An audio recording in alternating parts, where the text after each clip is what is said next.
Zaimon POV. Maaga pa lamang ay nasa mansyon ako ng mga Carlson at malugod naman akong pinapasok ni Patrick. "Pasok ka pare," aniya sa akin. Hinanap ng aking paningin si Audrey, ngunit hindi ko ito makita. "Si Audrey?" tanong ko sa kanya. Nasa room niya, ayaw pang lumabas. Kinausap ko na siya tungkol dito at pinapaliwanagan ko siya, ngunit ayaw niyang makinig sa akin. "Ikaw na ang kumausap sa kanya, baka makinig siya sa'yo." Aniya, kaya umakyat ako sa itaas ng kanyang silid at kumatok ng ilang ulit, ngunit hindi man niya ako pinagbubuksan ng pintuan. "Audrey, can you open the door? Please? We need to talk." Ani ko, ngunit walang nagbubukas ng pintuan. "Here," wika ni Patrick na ikinalingon ko at napatingin ako sa inabot niyang susi, kaya agad ko itong tinanggap at binuksan ang nakalak na seradora. "Labas! Ayoko sa inyo! Lumabas ka!" Galit na sigaw sa akin ni Audrey habang pinanlilisikan ako ng kanyang mga mata. "Monica, stop that!" Sita naman ni Patrick at sinabihan ko siyang okay lang sa akin. Alam ko namang magagalit sa akin si Audrey kapag nalaman niya na iuuwi ko na siya. Pero kailangan kong gawin to dahil asawa ko siya at hindi ko naman kaya makita ang ibang lalaki ang nag-aalaga sa kanya at akong asawa ang dumadalaw sa bahay ng tinutuluyan niya. Dadalaw naman si Patrick sa bago mong bahay kahit araw-araw. Mahinahon kong ani sa kanya. "Ayoko na sa'yo. Lumabas ka dito dahil hindi ako sasama sa'yo." Galit na galit niyang sigaw sa akin. Napatingin ako kay Patrick dahil ayoko naman na ma-stress si Audrey. Ngunit nasasaktan ako sa mga binibitawan niyang salita sa akin. "Gusto kitang alagaan. Gusto kong iparamdam sa'yo ang pagmamahal na dapat noon ko pa ginawa. Gusto kong mahalin mo ako muli, katulad kung paano mo ako minahal noon. Gusto kitang ipaglaban dahil alam ko kung naaalala mo lang ang lahat ng nakaraan natin, ay ito ang magpapaligaya sa'yo. Gusto kong gawin ang mga bagay na ginagawa mo sa akin noon, na magkasama pa tayo. Ipagluluto kita araw-araw, aalagaan kita at mamahalin kita. Bigyan mo ako ng pagkakataon na patunayan ko ang sarili ko sa'yo, dahil ikaw ang buhay ko. Mahal na mahal kita, Audrey." Umiiyak kong wika sa kanya. "Mahal mo ako?" Gulat niyang ani sa akin, na tinanguan ko naman. Hindi siya kumibo, pero papalit-palit siya ng tingin sa aming dalawa ni Patrick. Hindi nagtagal ay ngumiti siya sa akin, kaya naramdaman ko ang kaluwagan ng aking dibdib. Napayuko ako at napausal sa sarili na sana ay magbago ang isip niya at sumama siya sa akin. "Sige, sasama ako sa'yo, pero gusto ko lagi akong dadalawin ni Patrick." Wika niya na ikinataas ng aking ulo at napatingin sa napakaganda niyang mukha. Pagkatapos ay napalingon naman ako kay Patrick. Ang puso ko ay naghuhumiyaw sa sobrang kaligayahang nadarama ko. "Totoo?" Ani ko na hindi pa rin makapaniwala sa kanyang sinabi. "Oo, kasi sabi mo mahal mo ako. Saka nagustuhan ko yung sinabi mo na aalagaan mo ako. Kasi mahal mo ako. Dito ang saya-saya oh." Wika niya sa akin na nakangiti, sabay turo sa kanyang puso, kaya sa sobrang kaligayahan ko ay nayakap ko siya ng sobrang higpit. "Yes, baby ko. Pangako, aalagaan kita at pakamamahalin ko habang buhay." Wika ko at hindi maampat ang mga luha sa aking mga mata. Mabilis naming naiayos ang gamit ni Audrey at nailulan sa sasakyan. Ramdam ko ang kalungkutan ni Patrick at humahanga ako sa pagkatao niya. Tunay na busilak ang kanyang kalooban at batid ko na isang araw ay matatagpuan niya ang babaeng nararapat na para sa kanyang buhay. "Pare, maraming salamat sa lahat na nagawa mo sa aking asawa. Hindi ko ito makakalimutan at tatanawin ko ito na isang napakalaking utang na loob. Anytime pare, kahit araw-araw, maaari kang pumunta sa aming tahanan. Welcome na welcome ka." Wika ko sa kanya. "Ginawa ko lang ang alam kong tama. Pakamahalin mo si Monica. I mean si Audrey. Dahil napakaswerte mo na ikaw ang mahal niya." Turan niya na may ngiti sa labi. kahit alam kong nasasaktan siya. Tara na, uwi na tayo sa bago nating bahay kasi maglalaro pa tayo. Tawag ni Audrey na ikinatawa namin ni Patrick. Ikaw na ngayon na mapupuyat sa pakikipaglaro dyan sa asawa mo. Tumatawang turan sa akin ni Patrick na ikinatawa ko rin. Nagpaalam na kami at alam kong masakit para kay Patrick ang paghiwalay nilang dalawa ni Audrey. Gayunpaman ay tinanggap niya ang lahat at hinahangaan ko siya sa bagay na yon. Nakarating kami sa bagong mansyon at kita sa mukha ni Audrey ang pagkamangha. Biglang bumukas sa malaking pintuan at sinalubong siya ng lahat ng bisita namin. Masayang masaya at kita sa kanya ang pananamig. Ay, hala, sino ba sila? May takot na ani ni Audrey kaya sinenyasan ko sila na huwag nilang kuyugin si Audrey. Baby ko, ito si Nanay Lourdes, ang nanay mo, at ito naman si Tatay Armando, siya ang tatay mo. Ito naman si Lola Lucia, ang lola mo. Pagpapakilala ko sa kanila at isa-isa nilang niyakap si Audrey at nababakas ko sa mukha ni Audrey ang pagkalito at takot. Ito naman ang mom and dad ko, si Mami Moira at si Daddy Zayden mo. Sila naman ang mga magulang ko. Nakangiti kunturan at katulad ng mga magulang niya, niyakap din siya ng mga to. Siya naman ang aking kaibigan at si Samuel na kapatid ko. Wika ko at pagkatapos ay hinarap ko ang tatlo at tinitigan sila. Naging masaya din ang naging salo-salo namin hanggang sa inabot na ng gabi at pagkatapos ay umuwi na rin sila at kami na lamang ni Audrey ang naiwan dito sa bahay. Nagising ako sa malakas na ingay na nanggagaling sa ibaba kaya mabilis kong tinungo ang unang palapag dahil nag-aalala ko sa aking asawa. Ngunit naking gulat ko nang abutan ko si Patrick na nakikipaglaro kay Audrey. Kaya nakaramdam ako ng selos nang makita ko kung gaano kasaya na nakikipaglaro ang aking asawa sa kanya. Ang malaking ngiti sa aking labi ay unti-unting nawawala at napapalitan ito ng sakit na nanggagaling sa kaibuturan ng aking puso. Dahan-dahan akong bumaba ng hagdan hanggang sa mapansin ako ni Audrey. Agad na tumayo ito at sinalubong ako ng mahigpit na yakap. Kaya naman, biglang nanumbalik ang mga ngiti sa aking labi. Nandito si Pat, binibisita niya ako. Masayang turan niya sa akin, nanginitian ko naman siya. Pagkatapos, ay isang halik ang idinampi ko sa kanyang labi. Good morning baby ko, ani ko sa kanya at ginantihan naman niya ako ng isang matamis na halik. Pagkatapos, ay mabilis na bumalik sa tabi ni Patrick. Tara dito sa tabi ko, upo ka dito. Ani niya sa akin, ng aking asawa, nanginitian ko naman. Pare, pinapasok na ako ng guard at ng kasambahay ninyo. Ani naman ni Patrick, na tinanguan ko naman. Nagbili na ako sa kanila na anytime, pwede kang makapasok dito sa loob. Wika ko naman sa kanya at muli kong tiningnan ng asawa ko na nakayakap sa braso ni Patrick. Napansin ni Patrick ang tingin ko sa braso niya, kaya mabilis niyang inalis ang kamay ni Audrey sa kanya. Don't mind me pare, okay lang sa akin yan. Alam ko naman na sanay siya na laging nakakapit sa'yo. May tiwala naman ako sa'yo pare. Wika ko na nakangiti sa kanya, na ginantihan naman niya ng isang ngiti din. Anyway, kumain na ba kayo? Magpapahanda na ako ng agahan natin kay Manang at nagugutom na ako. Wika ko naman. Audrey, baby, halika sa taas at may sasabihin lang ako sa'yo sandali. Ani ko at sumunod naman siya sa akin.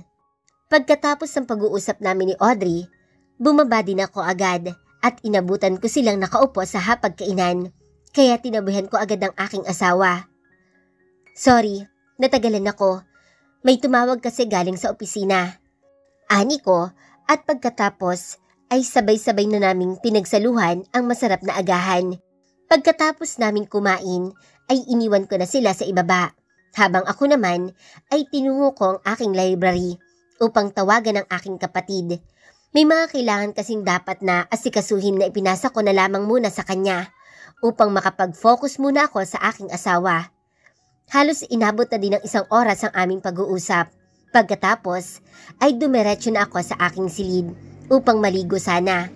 Ngunit laking gulat ko nang abutan ko doon si Audrey na wala kahit anong saplot sa katawan.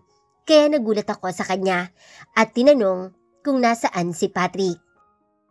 Pinauwi ko na siya. Gusto ko makipaglaro sa iyo ng katulad ng kahapon. Ani niya, kaya napailing na lamang ako sa kanya.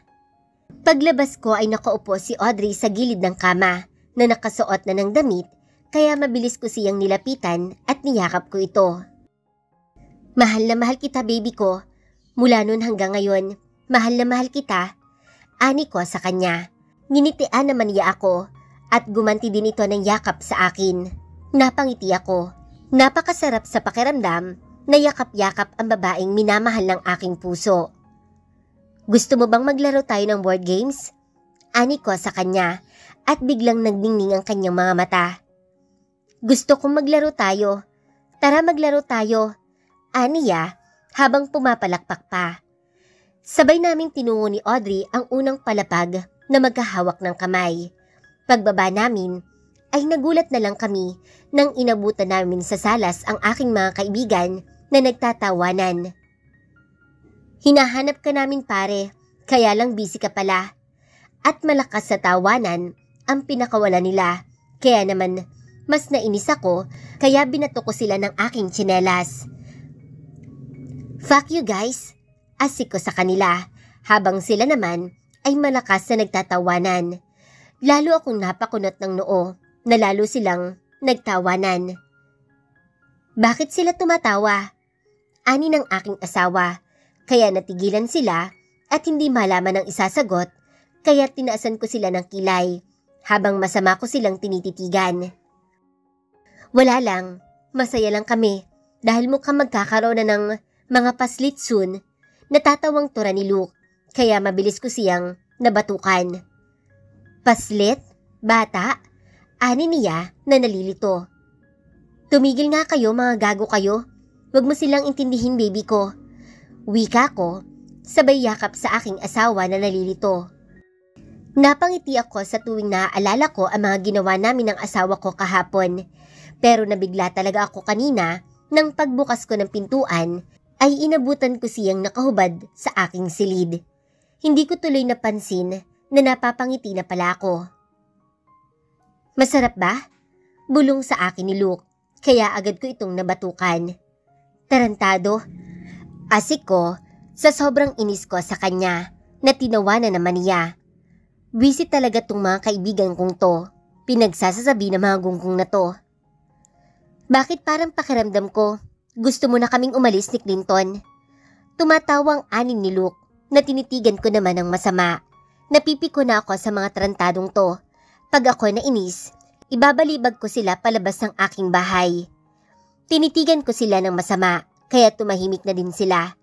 Kinuha ko ang box ng Scrabble at inilagay ko sa lamesa, kaya't napatingin sa akin ang aking mga kaibigan at nginisian ko naman sila. Simulan niyo na makipaglaro ng board game sa asawa ko. Ani ko, habang malaki akong nakangisi sa kanila. Tumayo ako at kumuha ng makakain naming merienda at napatingin ako sa aking asawa na masayang naglalaro. Napangiti ako sa aking mga nakikita. Bakit nga ba hindi? Masayang nakikipaglaro si Audrey sa aking dalawang kaibigan, kaya napapangiti talaga ako na nagiging komportable na siya sa piling ko. Kailan kaya magbabalik ang kanyang alaala? Sana magbalik na ang kanyang mga alaala dahil papakasalan kitang muli, Audrey. Ipapakita ko sa buong mundo kung gaano kita kamahal. Ipapakita ko sa kanila kung gaano ako kaswerte na ako ang pinili mong pakasalan. Mamahalin kita ng higit pa sa aking buhay. Hinding-hindi ka naiiyak sa piling ko mahal. Magiging masaya tayong dalawa at baka mamahalin natin ang isa't isa hanggang sa pagtanda natin. Bibigyan kita ng maraming anak dahil nung mga bata pa tayo ay gusto mo ng maraming kapatid. Kaya ngayon, bibigyan kita ng maraming anak. Kahit 1 dosena pa yan, kayang-kaya nating buhayin ang mga yan at bigyan ng magandang buhay. Gumaling ka lang mahal ko at ang lahat ay magbabago sa buhay mo. Habang naglalaro ang aking kaibigan at ang aking asawa, ay tumunog ang telepono ni Luke. kaya napatingin kami dito. Ang babe ko tumatawag sa akin, naka-video call, ani niya, kaya mabilis niya itong sinagot. Bonjour, bati ni Sanya. Biglang napatigil sa paglalaro si Audrey, kaya napatingin kami dito. Napatingin siya sa phone na hawak ng aking kaibigan at tila ba naiiyak na to. Napakunot ako ng aking noo sa nakikita kong reaksyon niya. Muling nagsalita si Sanya. Hindi, ayokong marinig yan. Akin lang ang asawa ko. Akin lang si Simon at hindi mo siya makukuha sa akin. Patayin mo yan! Patayin mo yan! Malakas niyang sigaw na ikinagulat naming tatlo. Kaya mabilis ko siyang dinaluhan at niyakap habang umiiyak. Si Luke naman ay agad na pinatay ang tawag ni Sanya at nilapitan din ang aking asawa. Nararamdaman ko ang panginginig ng katawan ni Audrey, kaya mas hinigpitan ko ang pagkakayakap sa kanya. Naalala mo na ako? Naalala mo na kung sino ka? Masaya kong ani, ngunit wala akong nakukuhang reaksyon mula dito. Pilit ko siyang tinatawag, ngunit nakatingin lamang siya sa malayo at umiiyak lamang. Kaya nakaramdam ako ng habag sa aking asawa at galit para sa aking sarili. Dahil ako ang may kagagawa nito sa kanya. Bakit ganito? Narinig niya lamang ang boses ni Sanya ay natulala na agad ito. Hindi ko malaman kung ano ang gagawin ko dahil hindi siya sumasagot sa pagtawag namin sa kanya. Babe, anong nangyari sa'yo? Please, talk to me. Huwag mo naman akong takutin ng ganito. Umiiyak kong turan sa kanya. Ngunit nanatili lamang siyang tahimik at umiiyak lamang. Nagkatinginan kami ng aking mga kaibigan at pinagmasdan kung ano ang nangyayari sa asawa ko dahil bigla na lamang itong natahimik. Sa sobrang pagkataranta ko ay tinawagan ko si Patrick dahil mas alam niya kung ano ang nangyayari dito kaysa sa akin. Nalilito ako at nakakaramdam ako ng takot dahil tila ba natutulala ang aking asawa. Kanina lamang ay isinisigaw niya na hindi ako makukuha ni Sanya. Ibig bang sabihin noon ay naaalala niya na ang mga nangyari sa kanya? Kung ano-anong pumapasok sa utak ko, natatakot ako na hindi ko maintindihan. Wala pang 10 minuto ay dumating din agad si Patrick, nakasama ang doktor na humahawak kay Audrey. Ano ang nangyari, Simon? Bakit natulala si Audrey? Wika ni Patrick habang humahagos na pumapasok sa loob ng aking pamamahay. Ano ba ang nag-trigger sa kanya at nagkaganyan siya? Ani naman ang doktor, kaya ipinaliwanag ko ang lahat na nangyari at kung sino si Sanya sa akin noon, kaya sinuri-suri niya ito at nanatili pa rin itong tahimik at umiiyak lamang. May mga nagpa-flashback sa utak niya ngayon na hindi niya kinakaya, kaya nananatili siyang tahimik at umiiyak lamang. Kailangan natin siyang madala ngayon sa hospital upang maobserbahan natin ang kanyang kalagayan. Paliwanag sa amin ng doktor, kaya agad ko din itong binuhat at inakyat sa kanyang silid upang bihisan at mag-empake ng mga gamit na dadalhin para sa kanya. Tahimik lamang ang aking asawa habang binibihisan ko ito. Wala nang reaksyon ang kanyang mukha at patuloy lamang sa pagtulo ang kanyang mga luha.